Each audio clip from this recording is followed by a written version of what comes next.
Pasako. Taip. Gerai. Šiaip aš mėgstu siūti. Ir kadangi butas mažas, tai aš neturiu vietos, kur siūti, tai siuvu ant grindų. Ir siuvimų naudoju tokius smeigtukus, mažytės adatėlės su apvaliu galiuku. Vieną kartą siuvau ir tuos smeigtukus prismaigščiau į sofą, kol nenaudojau.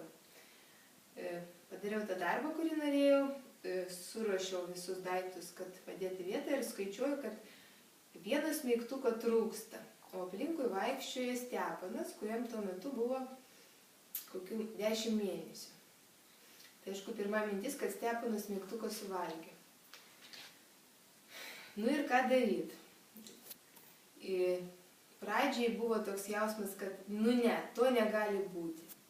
Nes labai nesinorėjo važiuoti į ligoninę. Bet paskui teko prisipažinti, kad visgi taip ir atsitiko. Tada skambinau vyrui, atvažiavo vyras, nuvežė mūsų Santariškės. Santariškėse, aišku, pildydami dokumentus pagrasina, kad to iškvies vaikų teisės, nes mes vaikų neprižiūrim. Nu ką, padarė renginą ir pamatė, kad iš tiesų smeigtukas suvalgytas.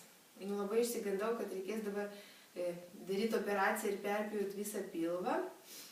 Bet, sakė daktaras, kad greičiausiai organizmas susitvarkys, paguldė mūsų skyrių ir kiekvieną dieną stebėsiu echoskopu, kaip tas smeigtukas keliauja.